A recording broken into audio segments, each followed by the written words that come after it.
안녕하세요. 사연 읽어주는 남예입니다. 오늘도 와주셔서 감사드리며 오늘의 사연 시작하겠습니다.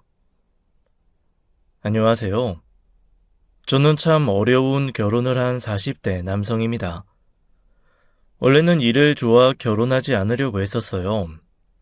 어렸을 때부터 가정 형편이 좋지 않아 대학도 가지 않고 일찍이 취업 전선에 뛰어들었습니다. 버는 건 전부 집에 가져다 주고 취미를 즐길 여유도 없이 그저 바쁘게 살았어요.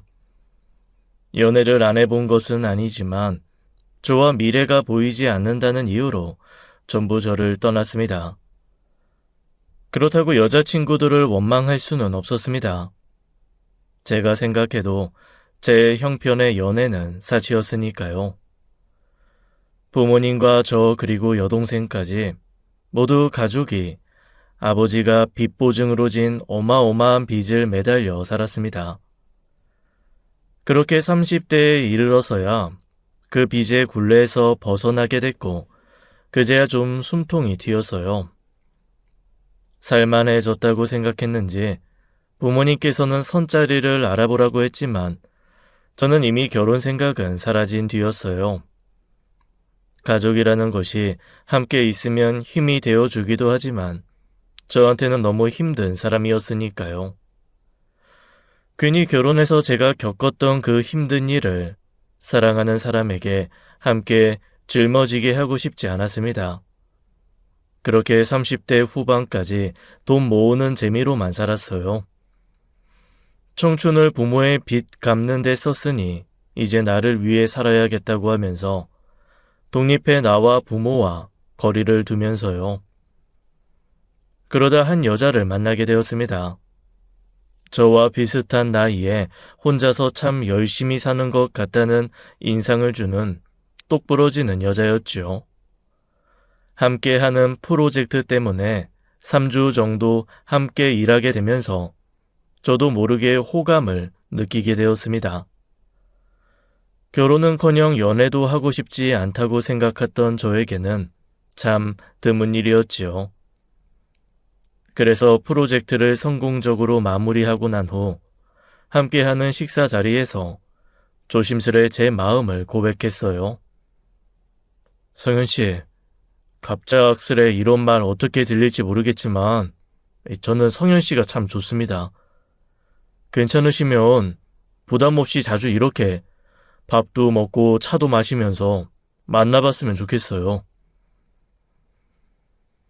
그렇게 고백해 본 것은 난생 처음인데다가 그 여자의 성격이 보이니 무척 긴장되었습니다. 연애세포가 다 죽었는지 내가 그 여자에게 제대로 된 호감을 표시했는지 그 여자는 어땠는지 기억도 잘 안 나고요. 너무 갑작스럽게 들이댄다는 생각에 저를 이상한 사람으로 생각하면 어쩌지 하는 불안도 있었죠. 그런데 그 여자는 그다지 놀란 기색도 없이 자뭇 진지한 표정으로 그랬죠. 죄송합니다. 저는 누군가 연애할 만한 여유가 없어서요. 더군다나 황 과장님께서는 나이도 있으시니 결혼을 생각하고 계실 텐데 저는 비혼주의자입니다. 황 과장님 정말 자상하고 좋은 분이라니 그에 맞는 좋은 분 만나실 거라고 생각됩니다. 그 여자답게 군더더기 없이 정중한 거절이었고 저는 비혼주의자라는 말에 더는 설득하지 못했어요. 저도 비혼 그 비슷한 것이었기 때문에 결혼까지는 생각하지 않았는데 비혼주의자라는 말이 왜 그렇게 서운하던지요. 지금 생각해만 제가 아내한테 빠져도 단단히 빠진 것이 분명했지요. 그래서 단념하지 못하고 그 뒤로도 종종 그 사람에게 연락하고 만날 기회를 호시탐탐 노리곤 했지요. 고백을 받아서인지 어느 정도 거리를 두는 것이 느껴졌지만 저는 지치지 않고 1년을 그렇게 곁에서 맴돌았습니다. 그렇게 칼같이 선을 긋고 대하는 태도에서 오히려 저는 확신을 가졌어요. 이 사람이라면 어쩐지 나와 정말 잘 맞을 것 같아. 이 사람이라면 어떻게든 내 여자로 만들어야겠다고요. 그렇게 1년여 만에 그 여자는 내 고백을 받아주었습니다. 자신도 모르게 자연스레 저녁을 함께하고 쉬는 날이면 이런저런 방법으로 시간을 함께 보내다 보니 정이 든 것이지요. 어쩌면 이미 그런 시간을 내게 내주었다는 것부터가 흔들리고 있었을지도 모르고요. 그때부터 결혼까지는 그리 긴 시간이 걸리지는 않았습니다. 사귀고 난 후 딱 100일이 되던 날에 청혼했어요. 멋들어진 청혼까진 아니었지만 반지와 진심을 담은 편지를 써서 주었죠. 여자친구가 편지를 다 읽을 때쯤 반지를 내밀며 앞으로 매일 하루도 빠짐없이 함께하고 싶다고 했죠. 여자친구는 편지를 읽고 목이 메인 듯 오랫동안 입을 열지 못했어요.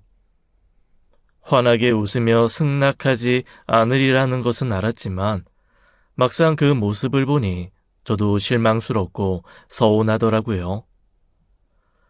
여자친구는 꽤 오랫동안 고민을 하더니 잠시 시간을 달라고 했습니다. 그 정도면 긍정적인 신호였어요. 당장의 비혼주의자라고 했는데 왜 결혼 이야기를 꺼내느냐고 타박하지 않는 것만으로도 다행이었죠. 그로부터 여자친구는 일주일 동안 연락 한 번이 없었습니다. 그리고 나타나서는 제게 정말 많이 고민했다면서 몇 가지 조건만 맞으면 결혼하겠다고 했죠. 뭐든 말해. 나는 너랑 함께 있을 수 있다면 모든 걸 다 감수하고서라도 너를 잡고 싶어. 이게 지승 씨한테 부담이 될 수도 있고 지승 씨가 이해가 안 될 수도 있겠지만 그냥 내가 좀 이상한 사람이라고 생각하고 그걸 받아들여주면 그럼 나도 용기 내볼게. 말해봐. 먼저 경제권은 합치지 않았으면 좋겠어.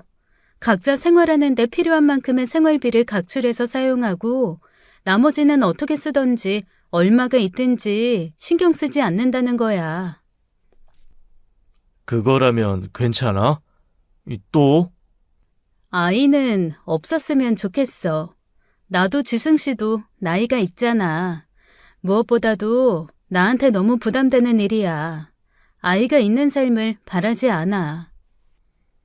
나도 아이 생각은 별로 없었어. 그것도 괜찮아. 그리고 각자 사생활은 좀 존중해줬으면 좋겠어. 사생활?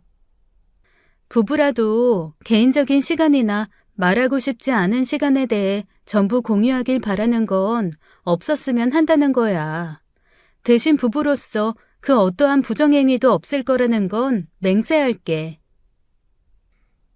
그 사람이 개인적인 사생활이 중요한 사람이라는 것은 전부터 느끼고 있었습니다. 함께 하면서도 가끔 제가 의문을 가질 수밖에 없는 공백들이 있었거든요. 퇴근 후 꽤 연락이 안 된다든지 주말에 일이 있는데 어쩐지 둘러대는 것 같다든지 하는 것들이요. 궁금하긴 했지만 제가 선을 넘는다는 생각이 들어 내색하지 않았는데 결혼 후에도 그렇게 살겠다는 거였어요. 경제권을 합치지 않는다는 것이나 아이를 가지지 않는다는 것은 오히려 그다지 문제가 되지도 않았지요. 드물지만 제 주변에도 경제권을 합치지 않고도 자유롭게 사는 부부도 있고 저도 아이를 그리 좋아하진 않습니다. 나이가 있다 보니 오히려 아이를 바라는 것은 큰 욕심이었고요.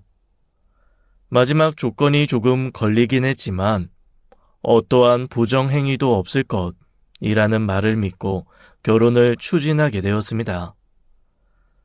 절대 결혼하지 않고 혼자 살 것 같았던 장남이 느닷없이 결혼하겠다는 여자를 데려오자 부모님은 무척 좋아하셔서요. 그렇게 환하게 웃는 것을 몇 년 만에 보는 것인지를 모를 정도로요. 하지만 저는 그 사람과 약속했던 것처럼 처음부터 단단히 일러둬야 하는 부분은 짚고 넘어가야 했습니다. 제 욕심의 한 결혼으로 부모님께 괜한 기대를 지게 하면 안 되니까요. 이제 나도 며느리 효도 한번 받아보고 살겠구나. 평생 아들 손주 한번 안아볼 일 없을 것 같아 그렇게 조마조마했는데. 엄마, 미리 말하는데 우리 애는 갖지 않기로 했어요. 뭐? 그게 무슨 말이야? 부부가 애를 안 갖는다니. 그게 말이 돼?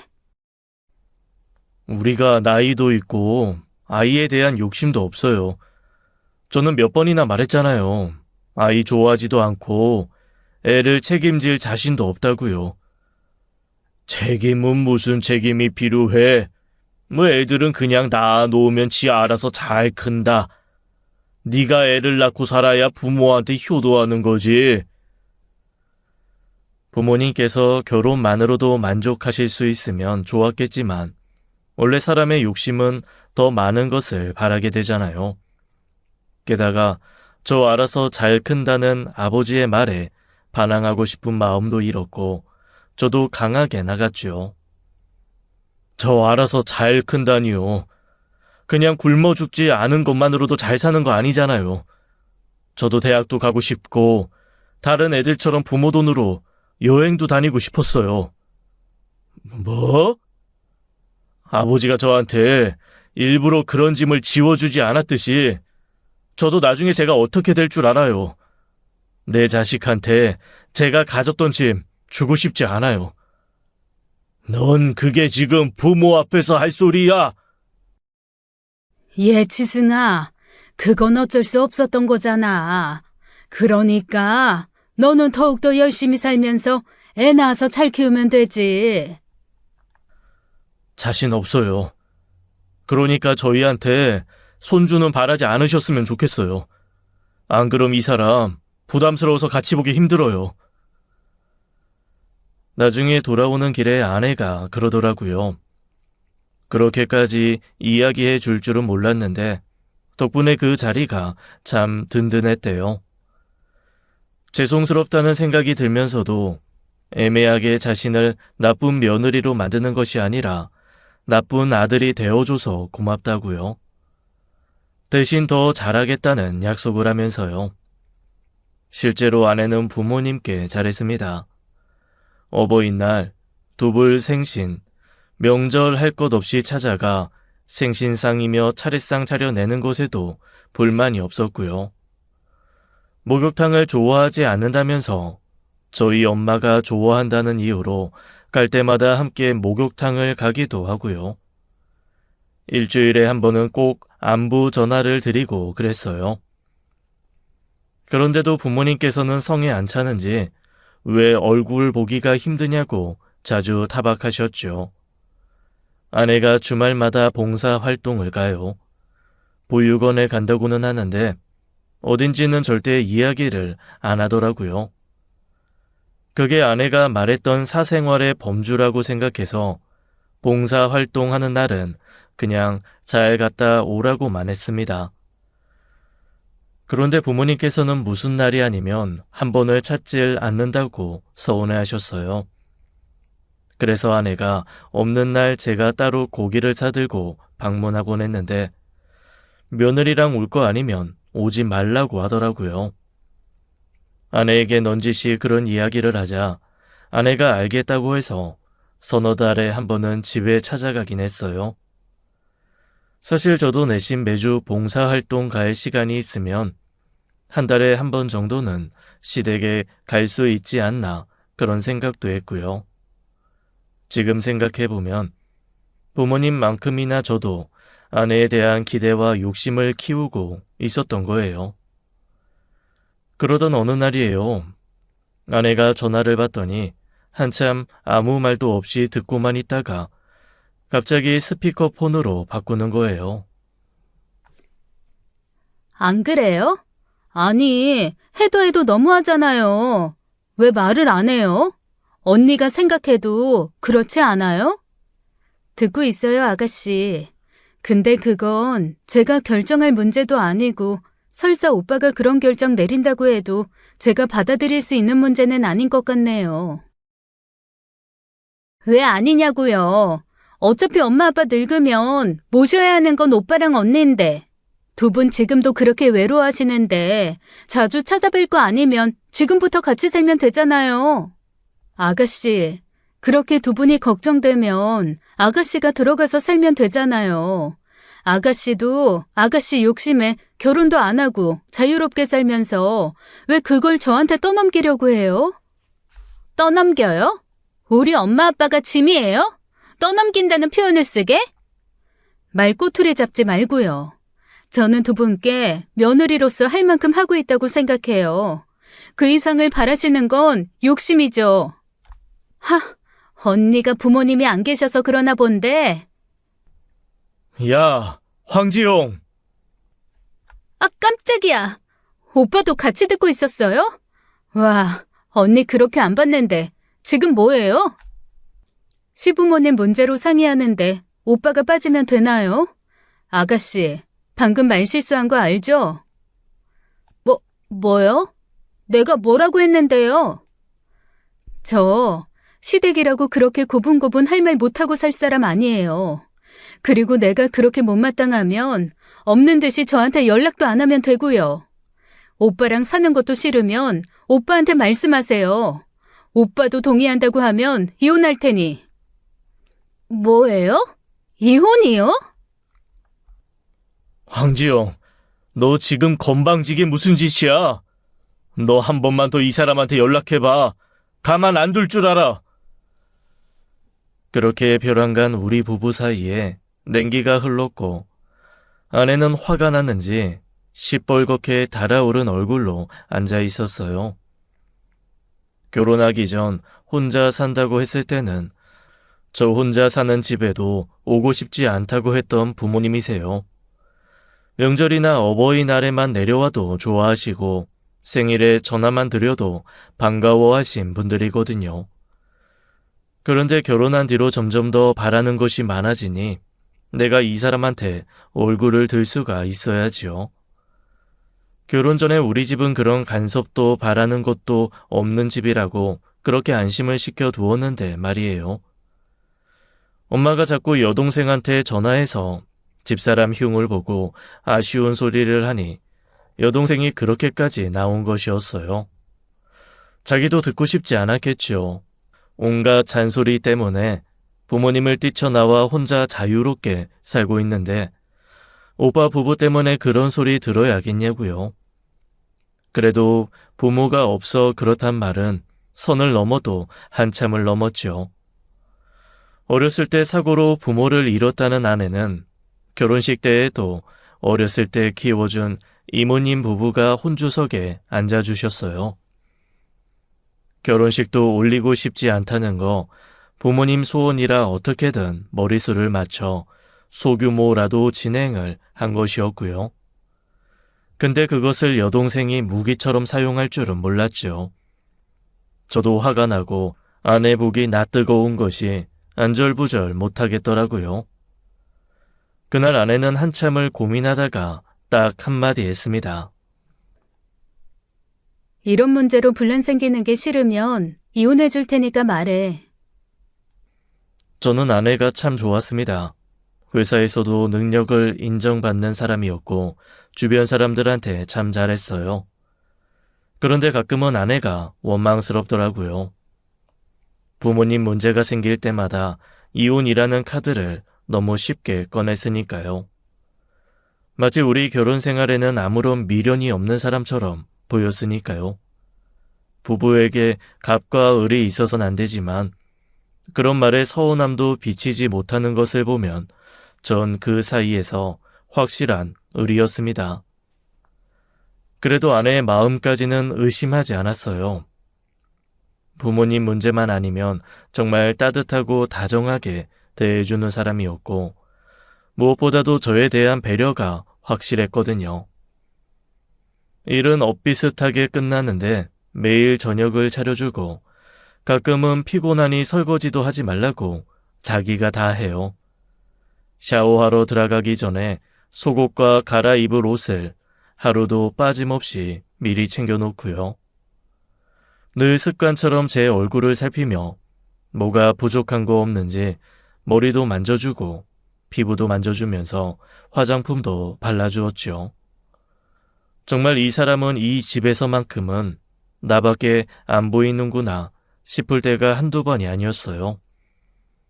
텔레비전을 보다가 목이 건조해 기침이라도 하면 어느새 물 한 잔 떠다 주곤 했으니까요.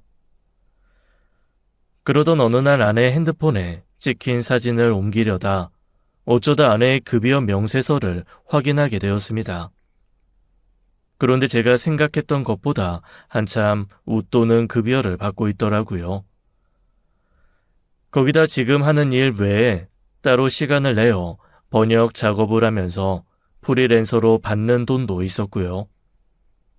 그런데 아내는 결혼 전 모아놓은 돈이 거의 없었어요. 집도 제가 살던 집에 그대로 들어와 살았고 소파와 텔레비전 정도만 바꿨을 뿐이니까요. 부끄럽지만 사정이 있어 모아놓은 돈이 없다는 말은 했었지만 결혼하고 싶은 마음에 상관없다고 생각했었습니다. 그런데 점점 살다 보니 그게 참 이상하더라고요. 씀씀이를 보면 그렇게 돈을 많이 쓰지도 않아요.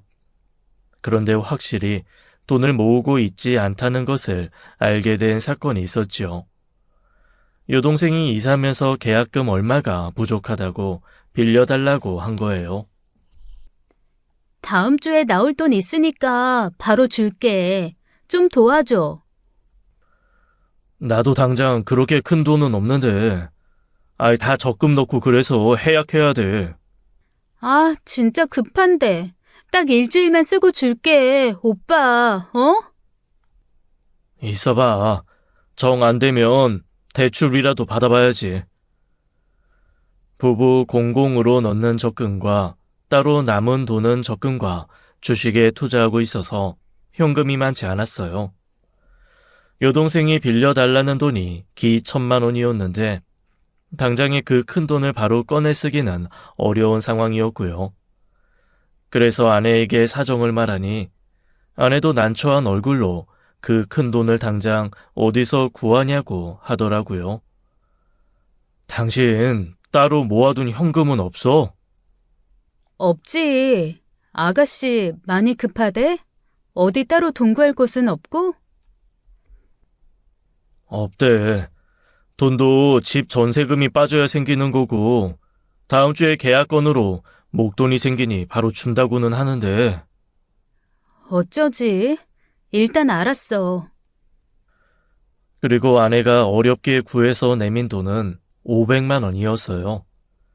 아내가 저처럼 적금을 들고 있어서 해약하기 어려운 상황이라면 이해가 되지만 그 500이 대출받아 온 거더라고요. 회사에서 받은 거라 이율이산이 금방 쓰고 넣어 놓으면 이자 부담도 없으니 걱정 말라면서요. 급여가 꽤 되는데도 자기 자산이 아니라 대출을 받아 가져올 정도면 아내 재정에 문제가 있는 것이 틀림없었어요. 하지만 결혼 전 각자의 사생활을 존중하고 경제권을 합치지 않는 것이라는 조건을 내걸었기에 할 말은 없었죠. 그래서인지 저는 점점 아내에 대한 의구심을 키워가기 시작했습니다. 매달 생활비 외적으로 빠져나가는 많은 돈, 주말마다 거의 빠짐없이 참석하는 봉사활동, 그리고 가끔 늦은 귀가. 아내는 결혼 전부터 부정행위는 안 할 것이라는 맹세를 했고 제가 그것을 받아들여야 한 결혼이지만요. 가끔은 이게 과연 부부 관계가 맞나 하는 생각도 들었죠.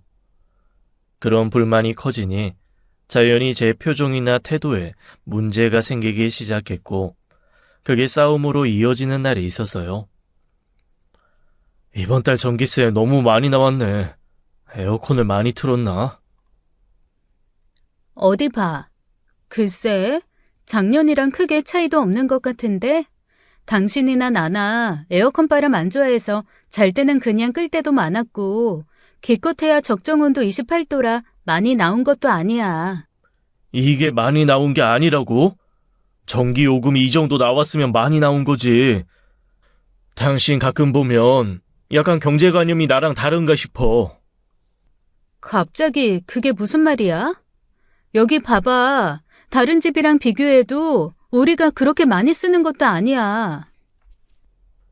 그래도 아낄 수 있으면 아껴야지. 말이 나왔으니 말인데 공동 적금 비율을 좀 높였으면 해. 다음 달부터는 50씩 더 각출했으면 하는데. 50이나? 그럴 필요가 있을까? 다른 집처럼 애한테 드는 돈이 있는 것도 아니니 그만큼 돈 쓸 일도 많지 않은데. 그거야 경제권을 합쳤을 때 이야기지. 각자 쓸 거 다 쓰고 모으니 애 있는 집이나 우리나 뭐 다를 것도 없는데. 그래도 50은 좀 무리야. 그런 건 상의하면서 조목조목 따져가면서 결정할 일이지. 당신한테 50이 무리야? 당신도 회사 생활 꽤 했잖아. 게다가 번역 알바도 하면서 왜 그게 무리야? 내가 무리라고 하면 이해해줘. 그렇게 일일이 캐묻지 말고. 안 하기로 했잖아. 그래도 알 건 알아야지. 당신이나 나나 회사 급여 수입 뻔히 보이는데도 월에 50도 힘들다니까 이상하잖아. 당신이 뭐 사치를 하는 것도 아니고 특별히 취미가 있는 것도 아닌데. 지승 씨, 왜 또 그렇게 무게 잡아 이름 부르면 내가 뭘 어떻게 해? 알았다 알았어. 내가 말을 말아야지. 그 자리에서 아내가 또 이혼 카드를 꺼낼까봐 지레 겁먹고 피하긴 했지만요. 알아낼 길이 없으니 참 답답했지요. 그러다 우연히 아내의 입출금 내역을 보게 되었어요. 아내가 황급히 핸드폰을 치워버리긴 했지만 분명히 봤습니다. 아내의 통장에서 누군가에게 큰돈이 출금된 것을요. 일반인 월급만큼의 금액이었는데 저는 보자마자 그 사람에게 매달 같은 돈이 입금되고 있다는 걸 눈치챘습니다. 그게 딱 떨어지는 돈이었거든요. 아내가 개인적으로 쓰는 생활비와 각출한 생활비를 빼면 딱 그만한 돈이 나올 것 같더라고요. 대체 누구길래 그렇게 많은 돈을 보내고 있나 해서 결국 아내를 추궁하게 되었습니다. 우리가 아무리 경제권을 합치지 않겠다고 하긴 했더라도 말이야. 그래도 부부간에는 비밀은 없어야 하고 최소한의 신뢰는 있어야 한다고 생각해. 그래서? 당신 생활비 각출하고 남은 돈 어디에 쓰고 있어? 나는 따로 적금 넣고 주식하면서 나름 불리고 있어. 우리 부부에게 필요한 돈은 생활비에서 각출한 돈 아니야? 그거면 됐지 왜 그 이상을 요구해? 경제권도 합치지 않기로 했고 각자의 사생활도 존중하기로 했으면서. 존중해. 근데 알게 되면 존중 못하는 거야? 나는 알아도 존중해 줄 수 있어. 그냥 비밀이 없었으면 한다는 거야. 나중에 우리 아프거나 그래서 큰 돈이라도 들어가면 어쩌고. 미리 대비책도 있어야지. 그래서 보험도 충분히 들고 있잖아. 혹시라도 내가 큰 병 걸리게 되더라도 당신한테 경제적인 부담 주지 않을게. 그게 걱정될 것 같으면. 뭐? 이혼하자고? 당신 참 너무한다. 어떻게 매번 하는 소리가 똑같아. 우리 그냥 이혼하면 그만이야? 그만한 사이밖에 안 돼? 당신한테 부담 주기 싫어서 그래. 나는 그냥 내 일은 내 손에서 알아서 하고 싶어. 당신한테는 어떤 부담도 안 줄 테니까 그게 싫으면 그냥 당신 자유롭게 살았으면 좋겠어. 우리가 부부가 맞긴 해? 부담 주기 싫단 말에 내가 그냥 그렇구나 하고 넘어가야 하느냐고. 그러니까 그게 그렇게 이해가 안 되면 그냥 헤어지자고. 내가 지금 이혼하자고 하는 것 같아? 미안해. 그래서 말했잖아. 이기적인 거 아는데 그냥 이해해줬으면 좋겠어. 이해가 안 되더라도 그냥 나를 좀 이해해줘. 어? 이해가 안 되는데 이해해달라는 말처럼 모순적인 말이 또 있을까요? 그렇지 않으면 이혼하겠다. 으름장을 놔도 내가 놔야 할 상황인데 오히려 아내의 무기가 되었으니 말이에요. 압니다. 아내는 그것을 무기로 삼을 생각이 전혀 없었어요. 그래서 그게 더 나를 미치게 했습니다. 아내는 진심이었거든요. 무기가 아니라 진짜 내가 원하면 언제든지 이혼을 해줄 마음이었던 거예요. 그렇게 알게 모르게 아슬아슬한 생활을 하고 있었습니다. 그 뒤로 돈 이야기를 꺼낸 적이 없지만 어쩐지 아내와 제 사이의 거리가 좀 더 멀어졌다는 생각이 들었어요. 진짜 이혼하자고 할까봐 통장 내역을 봤었다는 말도 못하고 그렇게 불안만 키우던 어느 날이었습니다. 잘 준비하던 아내가 갑자기 전화기를 보더니 나갔다 온다고 하는 거예요. 이 시간에? 아이, 갑자기 어딜 나가? 급한 일이 있어서 늦을 것 같으니까 기다리지 말고 자. 무슨 일인데? 무슨 일이길래 이렇게 늦은 시간에 나가? 아이, 같이 가 그럼. 아니야, 나 혼자 갈 거야. 그냥 별일 아니야. 신경 쓰지 마. 혼자 가겠다는 그 표정이 너무도 단호해서 더는 퇴근하지도 못하고 그대로 아내가 나가는 것을 보고만 있었습니다. 아무리 생각해도 이건 아니다 싶었습니다. 사생활이라는 핑계로 너무 많은 것을 숨기고 있었으니까요. 아무리 관대한 남편이라도 그 늦은 시간에 일이 있다고 나간 아내를 이유도 없이 내보낼 수 있습니까? 전화해도 받지 않고 메시지를 해도 제대로 대답도 하지 않았어요. 자정이 될 즈음에야 별일 아니니 먼저 자라는 메시지 하나만 와 있었고요. 답답해 미칠 지경이라 결국 소주 한 병을 안주도 없이 그 자리에서 들이키고 잠이 들었던 것 같습니다. 들어오는 소리는 듣지 못했는데 일어나 보니 저는 소파에 있었고 제 위로 이불이 덮여 있었죠. 제가 술을 마셨던 흔적은 다 치우고 없고요. 다시 추궁하기 시작하면 큰 싸움이 될까 더는 묻지 않았습니다. 사실 먼저 이야기해 주길 바란 것도 있고요. 우리 사이에 흐르는 분위기를 읽고 눈치껏 먼저 사실은 이런 일이다 하고 솔직하게 말해주기를요. 별일이 아니면 말하면 되는 거잖아요. 남편한테 그렇게까지 꽁꽁 숨겨야 할 일이 대체 뭐가 있겠냐고요. 제가 상상력이 그다지 좋지도 않아 그런지 모르겠지만 빤히 상상되는 것은 남자 일밖에 없었어요. 그러다 보니 아내가 외출할 때마다 예민해져서 딴지를 걸고 싶어지더라고요. 아니 그냥 나가지 않았으면 하는 마음이었어요. 대체 나가서 누굴 만나는 건지 믿음이 가지 않았고 저는 그렇게 부부 사이에 균열이 생기고 있는 걸 느꼈습니다. 봉사하러 간다, 친구를 만난다, 그런 말에 신뢰가 안 가는 게 당연한 거 아닌가요? 그러면 사진이라도 찍어다 달라 그랬더니 찍어 오기는 해요. 근데 그게 참 애매한 사진이었어요. 봉사활동이랍시고 찍은 게 설거지하는 사진, 누군가를 씻기는 듯한 사진, 카페 커피 사진 그런 것들이에요. 좀 전체적으로 찍어오면 안 되겠냐고 하니 그냥 그 정도로 하면 안 되겠냐고 오히려 서운해 하더라고요. 게다가 어느 날은요. 집에 돌아온 아내의 몸에서 맡아보지 못한 바디워시 향이 나는 겁니다. 그날은 봉사활동을 가는 날도 아니었는데 밖에서 씻고 온 사람처럼 낯선 냄새가 나니 얼마나 예민했겠어요. 당신 어디서 씻고 왔어? 왜? 이거 향기 우리 집 바디워시 향이 아닌데? 향수인가 보지. 아까 영주랑 백화점 갔다가 시향했었어. 어디 향수? 몰라, 기억 안 나. 기억해봐. 어디 건데? 여보, 어디 건데? 지금 내가 의심을 안 하게 생겼어? 나를 바보라고 생각하는 거야? 이게 어떻게 향수 냄새야? 당신 온갖 몸에서 다 나고 있는데. 당신이 예민해서 그렇겠지. 성현아. 여보, 내가 결혼 전 했던 약속 잊었어? 난 절대 그 어떤 상황이더라도 부부간의 부정행위가 될 수 있는 행동은 하지 않겠다고 맹세했어. 100번 양보해서 내가 설사 다른 마음 품게 된 남자가 있다고 하더라도 그건 당신이랑 이혼한 후지. 결혼 생활에선 절대 아니야. 그건 내 양심의 문제고 나는 죽어도 그런 짓은 못해. 당신 아직도 날 모르겠어? 저는 말문이 막혔습니다.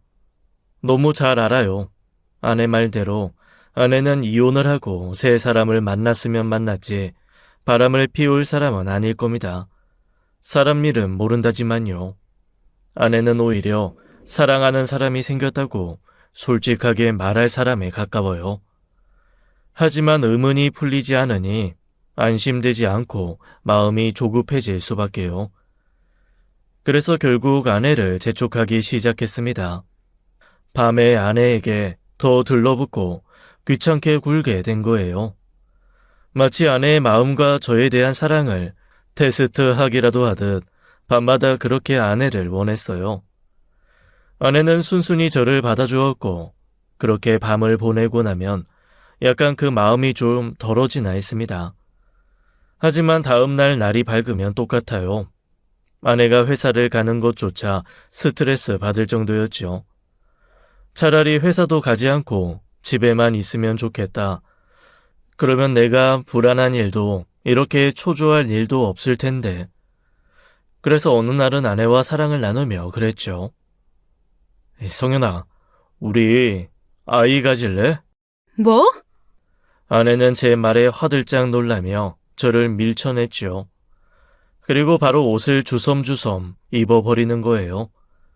처음부터 우리 사이에 아이는 없기로 했으니 그 마음도 이해는 하지만 아내의 행동에 화가 나고 서운하더군요. 생기면 갖는 것도 나쁘지 않잖아. 우리가 나이가 있다고 해서 안 생길이라는 보장은 없고 시술을 받자는 게 아니라 자연스럽게 생기면. 애초에 아이 없이 살기로 약속했잖아. 물론 그랬지. 근데 생길 수도 있는 거 아니야. 아이 생길까봐 피임하고 있어서 그렇지. 아니면 우리한테도 가능성은 있지. 나는 가능성이 없다고 생각해서 애를 낳지 않겠다고 한 게 아니야. 지승 씨, 알면서 왜 그래? 난 그냥 아이가 있는 삶을 원하지 않는 거야. 그건 지승 씨도 마찬가지 아니었어? 우리 꽤 의견이 맞았다고 생각했는데. 사람 마음 변할 수 있는 거 아니야? 당신이 비혼주의자에서 결혼하게 됐듯이 내가 딩크족으로 살겠다고 했지만 결국 아이를 원하게 되는 것도 말이야. 아니, 그건 다른 문제야. 만약 당신이 아이를 원하게 될 거란 걸 알았더라면 아무리 당신이어도 난 결혼하지 않았을 거야. 그건 변하지 않는 사실이야. 대체 왜 그러는 건데? 애가 있으면 뭐 세상이 뒤바뀌어서 지옥이라도 돼? 나는 그래. 뭐? 당신이 원하는 게 아이가 있고 경제권을 합치면서 사생활도 없이 서로 모든 걸 공유해야 하는 거라면 당신 지금이라도 늦지 않았어. 더 가능성 있는 사람 찾아서 재혼해. 난 얼마든지 물러나 줄게. 야, 고성현, 너 자꾸 말을 그따위로 할래? 약속했잖아. 약속해놓고 왜 자꾸 나한테 부담을 줘? 내가 당신한테 잘못한 거 있어? 내가 내세운 그 3가지 조건 말고 내가 당신한테 뭐 못하는 거 있어? 내가 믿어달라고 했잖아. 실체 없는 믿음에도 자신 있다며. 해도 너무하잖아. 내가 남편으로서 네 배우자로서 요구할 수 있는 권리가 있는데 그 어느 것도 인정해주지 않으면서 너는 그저 네 생각만 하고 있잖아. 나도 이렇게 살고 싶어서 사는 거 아니라고. 그럼 말을 해.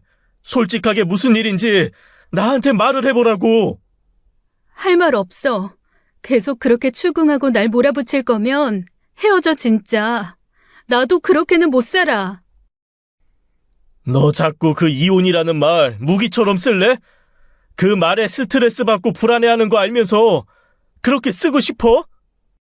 당신은 계속 날 의심하고 난 당신한테 할 수 있는 말에 한계가 있는데 그럼 어떡해. 지승 씨, 난 당신이 원하는 말은 절대 안 해. 해줄 생각 없어. 근데 이거 하나만은 솔직하게 말할 수 있어. 바람 피우는 거 아니야. 남자 있는 것도 아니고. 그것만은 정말 결백하다고 말할 수 있어. 그러니까 그런 문제도 아닌데 왜 말을 못하냐고. 나는 성현아, 네가 설사 다른 남자를 만나고 왔다고 해도 이혼할 수 있을지 의문이야. 너는 나한테 그런 사람이라고. 그런 문제로도 헤어지는 게 상상이 안 돼. 그러니까 제발 나한테 좀 솔직해졌으면 좋겠어. 어? 미안해. 내가 안 되겠어. 아내는 당장이라도 이혼할 것처럼 굴었고 저는 그날 밤 그렇게 쏟아내버린 일들을 후회했지요.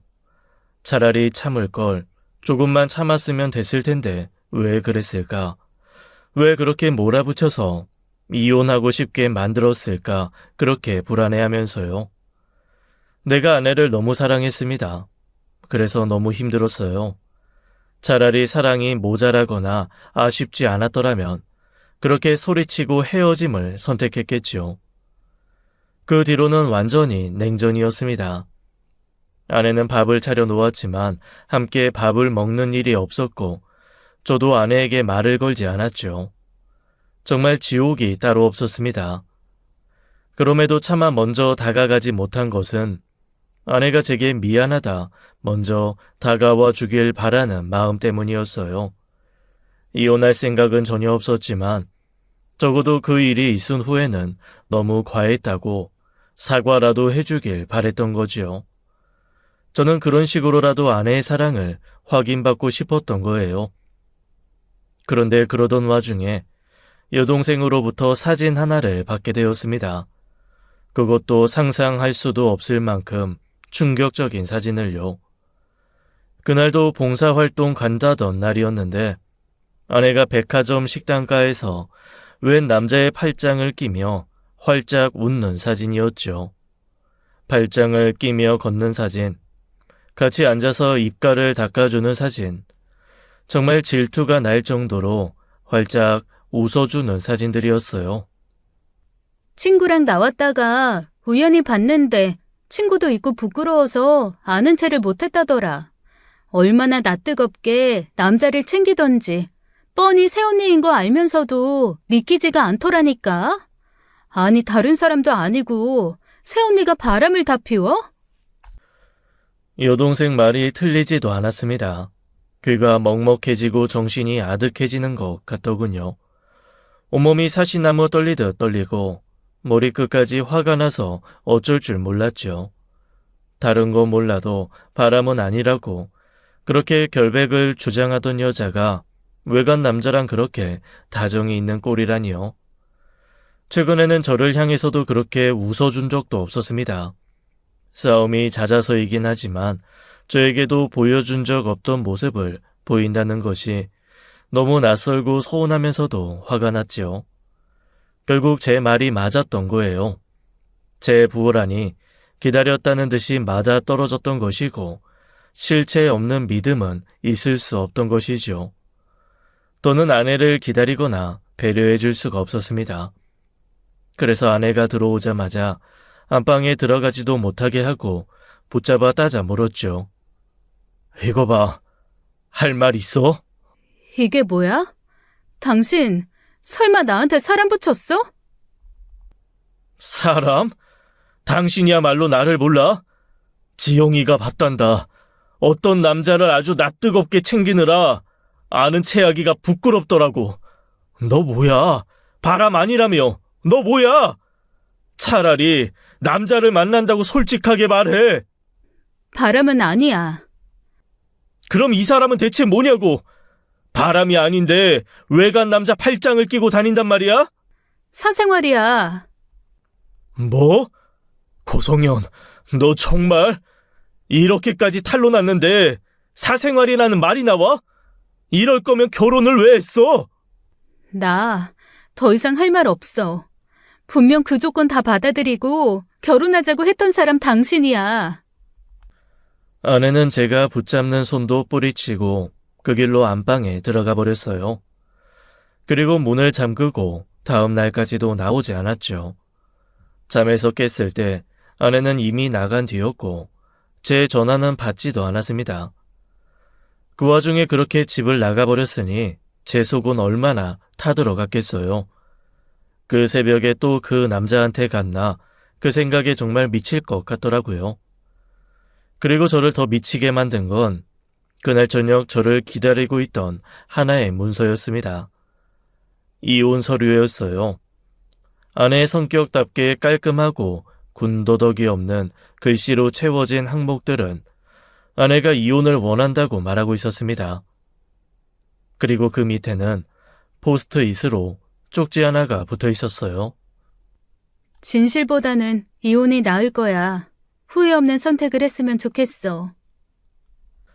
그리고 그 뒤부터 전화, 메시지, 그 어떤 것도 되지 않았습니다. 아내의 이모님께 연락해봐도 모르겠다고 혹시 무슨 일이 있는 거냐고 물으니 애가 탔지요. 친구한테 연락해보려 해도 아는 사람이 없었고 SNS도 하지 않으니 어디로 간 것인지 알 수가 없었죠. 그런데 회사에 연차까지 쓰고 가지 않은 거예요. 절대 그럴 사람이 아니었거든요. 연차를 쓰고 여행을 가자고 했던 사람도 아니라 연말이나 돼서 남은 연차 어떻게 쓰냐고 곤란해하던 사람이에요. 그렇게 긴 연차를 쓰고 대체 어디에 있는 것인지 알 길이 없어 더 막막했습니다. 아내의 신용카드 내역을 알 수 있는 것도 아니고 집을 나간 사람을 상대로 실종 신고를 할 수도 없었고요. 그날 밤 뜬 눈으로 밤을 지새우며 아내에게 연락을 시도했어요. 실종 신고를 하겠다. 일단 집이라도 들어와라. 얼굴 보고 이야기하자. 이건 아니다. 무수히 많은 메시지에도 아내는 요지부둥이었고 아예 메시지를 읽지도 않았습니다. 그렇게 결국 저는 쓰고 싶지 않았던 방법까지 써야 했어요. 흥신소에 연락해 사람을 쓴 것이지요. 그렇게까지 하고 싶지는 않았습니다. 그건 부부 이전의 사람으로서의 신뢰를 저버리는 일이라고 생각했거든요. 차라리 모르면 몰랐지 아내가 그렇게까지 밝히고 싶지 않은 일을 그렇게까지 알아야 하나 했고요. 그런데 사람이 거기까지 몰리니 다른 대안이 떠오르지 않더라고요. 그렇게 사람을 써놓고도 이게 맞나 불안하긴 했죠. 몰래 아내의 뒷조사를 한다는 것이 생각보다 그렇게 유쾌한 기분은 아니었습니다. 근데 그 흥신소라는 곳이 참 대단하긴 대단하더라고요. 어떻게 이런 것까지 알 수 있지 싶은 정보를 가져오니 말이에요. 그렇게 받아본 결과는 상상도 하기 힘든 범주의 것이었습니다. 일단 아내는 계명과 입양자 기록이 있었어요. 부모님을 사고로 잃은 후 이모 부부와 함께 살았다는 것은 알았지만 입양 사실까지는 알지 못했어요. 거기다 입양 후 계명도 진행되어 유민영이었던 이름이 고성현으로 바뀐 것이었고요. 게다가 더 놀라운 것은 서류 속 이모 내에 입양된 사람이 아내 혼자가 아니었던 겁니다. 전혀 알지 못했던 5살 아래의 친동생이 있었던 거예요. 그리고 이모네 집에서 오고 가는 아내의 사진도 함께 받았습니다. 이모님께서는 전혀 모르는 사실처럼 굴었는데 사실은 그 집에 있었던 것이었죠. 흥신소에서는 그 이상의 정보를 더 원하면 돈을 더 달라고 했습니다. 하지만 저는 거기까지 한 이상 아내를 만나 직접 듣고 싶었어요. 계명과 입양 기록은 굳이 제게 말할 필요 없는 과거였다고 칠 수 있어요. 하지만 동생의 존재를 숨긴 것은 아무리 생각해도 이해가 되지 않았죠. 그래서 그 길로 이모님의 집을 찾아갔던 거지요. 이모님 집은 알고 있었어요. 오래된 단독주택인데 함께 저녁을 먹고 모셔다 드린 적은 있었거든요. 하지만 결혼식 이후에 저랑 왕래가 있는 것은 아니라 1년에 한 번 연락드리는 게 전부였습니다. 아내가 어렸을 때 잠깐 신세를 진 유일한 친척일 뿐 처가와 같은 의무감을 가질 필요는 없다고 했었거든요. 아내도 어쩌다 한번 연락드릴 뿐이고 결혼식으로 신세를 졌으니 챙기는 거라고만 했고요. 그렇게 다짜고짜 찾아가자 이모님은 당황한 기색이 역력한 목소리로 저를 맞이하시곤 대문까지 나오시더라고요. 아니, 황서방이 여기까진 웬일이야? 이모님, 그 사람 여기 있는 거 알고 왔습니다. 만나게 해주세요. 무슨 소리야? 성현이 여기 안 왔어. 이모님, 제발 부탁드릴게요. 저 그 사람 만나 이야기해야 합니다. 네? 아니, 그게 아니래도. 그 사람한테 동생 있는 거 왜 숨기셨어요?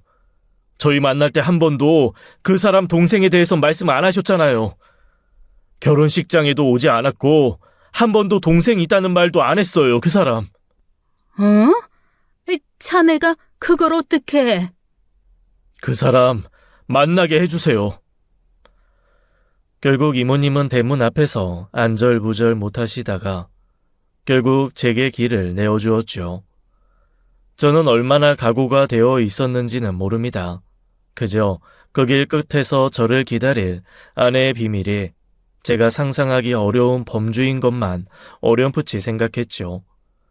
그리고 문을 열고 들어간 집안에서 저는 아내와 그 사진 속 남자를 만날 수 있었습니다. 준영아, 이거 누나가 진짜 맛있는 망고라서 어렵게 구해온 거야. 백화점에서도 제일 좋은 백화점에서만 파는 거래. 아, 해봐. 아. 이모, 누군데? 소파에 앉은 남자에게 망고가 담긴 그릇을 들고 환하게 웃고 있던 아내는 인기척에 고개를 돌려 저를 봤지요.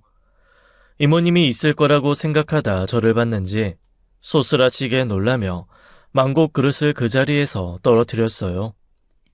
여보. 당신 이게 뭐야? 진짜 당신 동생 있었네? 어떻게 알고 왔어? 이 사람이 당신 동생이야? 나한테 처남인가? 안녕하세요. 처음 뵙겠습니다. 저희 황지승이라고 해요.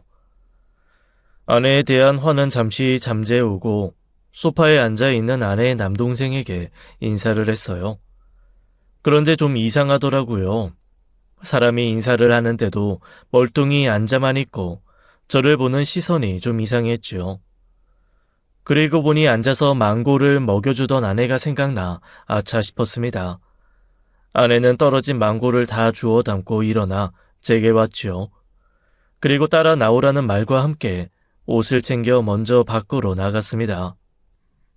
가봐, 황서방. 자기 치부를 들켰으니 저 아이 마음이 말이 아니겠지. 치부요? 장애가 있는 동생이 치부입니까? 그게 다가 아니야. 성현이 너무 원망 말게. 누구도 성현이가 돼보지 않고선 그 아이를 탓할 수는 없어. 아유, 결혼해서 평범하게 사나 했는데 애가 너무 착해. 지 남동생 두고 가지도 못하고. 그렇게 눈물을 훔치는 이모님께 떠밀려 아내를 따라 카페에 왔습니다. 제가 나갈 때까지도 그 남동생이라는 사람은 무심히 저를 바라볼 뿐 어떤 말도 하지 않았죠. 아내는 카페에 와서도 한동안 입을 열지 않았어요. 무슨 말을 하려고 입술을 달싹거리긴 하는데 무슨 말을 해야 할지 모르는 사람처럼 망설이더라고요. 그래서 제가 먼저 입을 열었죠. 그 남자가 동생이었어? 근데 왜 말을 안 했어? 동생이 좀 아파. 몸은 다 큰 성인인데 정신연령은 좀 낮아. 그럼 지금까지 봉사활동 간다, 친구 만나러 간다 하면서 나갔던 게 다 남동생 보러 온 거였어? 맞아. 근데 그걸 왜 숨겨? 그게 숨길 일이야? 내가 당신한테 장애인 동생이 있다고 하면 결혼 안 한다고 할 것 같았어? 그런 건 아니야. 동생이 부끄러운 것도 아니고. 그런데 그냥 동생은 나한테 너무 아픈 기억이라 그래. 누구한테도 말하고 싶지 않았어. 죽을 때까지 내가 짊어지고 가야 할 짐이라고만 생각하고 살았어서. 대체 왜? 친동생이니까 그런 애착 가질 수 있지. 그런데 왜 그렇게까지 생각하는데? 나한테 말했으면 도와줄 수도 있었잖아. 그렇게 키도 크고 덩치도 있는 남자를 어떻게 당신 혼자 이모님, 이모부님만 감당하면서 살려고 그랬어. 나도 할 수 있어. 충분히 해냈고 앞으로도 그럴 거야. 동생 문제로 다른 사람한테 의지하고 싶지 않았어. 있지, 성현아. 나는 너한테 의지하고 싶은 사람, 기대고 싶은 사람이 되고 싶었어. 대체 너가 그렇게까지 하는 이유가 뭔지 정말 엄청 많이 고민하고 생각해봤거든? 근데 이건 내가 이해하기 어려운 이유야. 너무 허무할 만큼 이해가 안 돼. 장애가 있는 가족? 한 명이 아니라 2명, 3명이었어도 나한테 숨길 일 아니었다고 생각해. 말했잖아. 난 그렇지 않다고. 이렇게 알게 하고 싶지도 않았어. 서류 작성해놓고 온 거 봤잖아. 알아서 접수해줘. 아니, 나 이혼 안 해. 고작 너가 이혼하고 싶은 이유가 장애 있는 남동생 케어하는 문제 때문이면 그건 절대 이혼 사유가 될 수 없어. 당신이 그랬지? 나보고 왜 엄마 아빠 이야기 안 하느냐고. 장인 장모님? 너무 어렸을 때 일이라 기억 안 난다고 했지만 그거 다 거짓말이야. 다 기억나. 그 기억을 떠올릴 때마다 매일 끔찍한 악몽이라도 꾸는 것처럼 기분이 안 좋아질 때도 많고. 해줄게. 우리 엄마 아빠 이야기. 그렇게 느닷없이 장인 장모님 이야기를 하기 시작한 아내의 말에 저는 잠자코 듣고 있을 수밖에 없었습니다. 그런데 그 이야기가요, 정말 너무 듣기 힘들고 충격적인 이야기였습니다. 장애가 있는 처남도 상상하지 못했지만 장인 장모님 이야기는 더 믿을 수 없는 이야기였어요. 아마 어떤 최악의 부모를 상상해 보라고 했어도 거기까진 미처 상상하지 못했을 겁니다. 어렸을 때 우리 집도 빚이 많았어. 그래서 당신이 내가 원하지도 않았는데 당신 어렸을 때 이야기 들려줬을 때 우리가 비슷한 점이 많다고 생각했던 것 같아. 엄마랑 아빤 허구한 날 싸웠고 엄마는 매일같이 술을 마셨어. 제대로 된 보살핌 같은 건 받은 기억이 너무 오래됐고 고등학생이 된 내가 어린 남동생을 챙겨야 됐어. 어렸지만 나도 어렴풋이 알았어.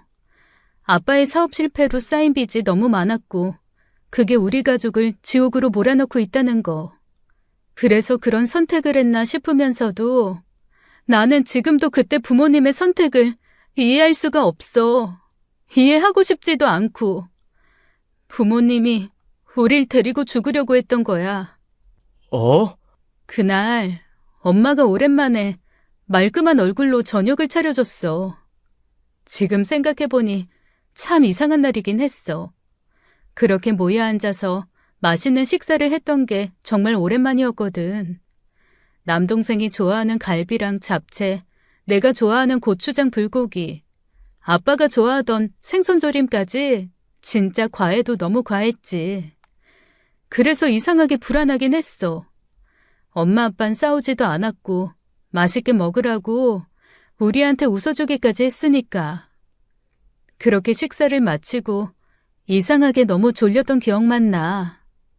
그리고 정신을 차렸을 때 숨을 쉬기 힘들 만큼 연기가 많았고 나는 본능적으로 남동생을 챙겨서 집 밖으로 나왔어.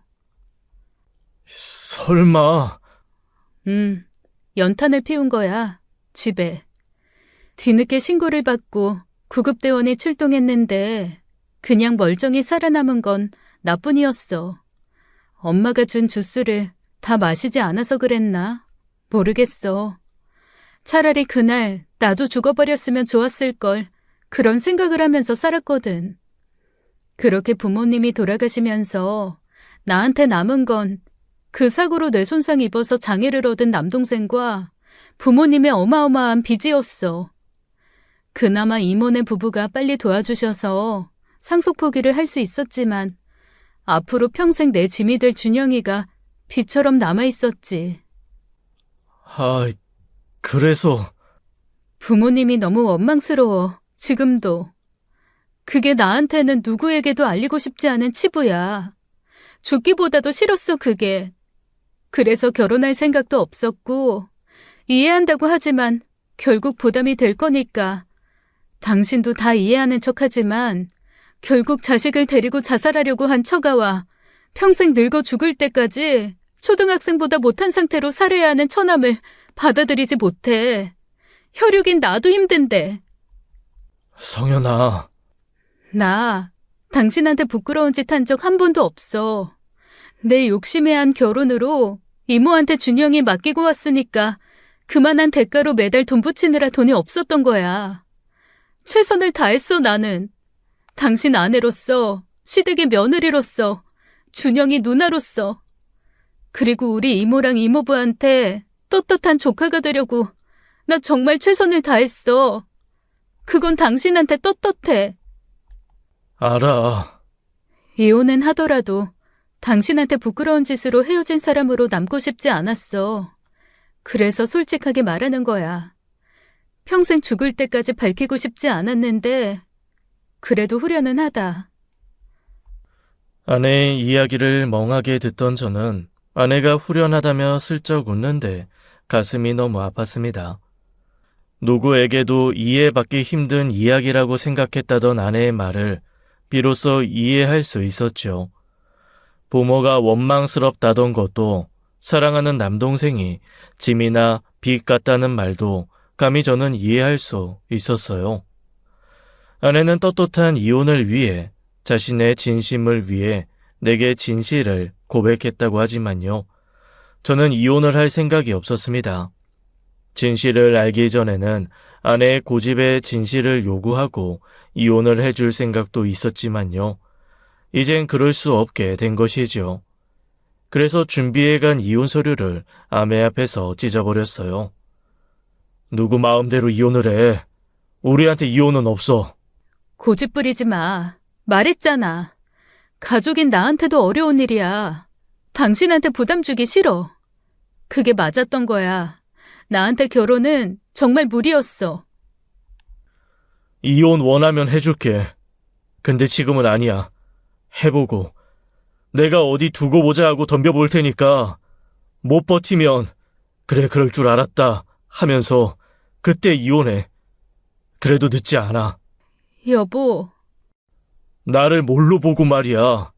솔직히 좀 놀라긴 했는데 그게 내가 당신을 생각하는 마음이 변하게 하진 않았어. 이혼은 무슨 이혼. 그 길로 저는 아내의 손을 잡고 다시 이모님 댁으로 갔습니다. 그리고 다시 한번 처남에게 제 이름 석자를 알리며 매형이라는 말을 가르쳤죠. 말도 표현도 어눌하고 서툰 제 처남은 몇 달이 지난 지금 겨우 매형이 어디냐 물으면 저를 손으로 가리켜요. 안 되는 건 없습니다.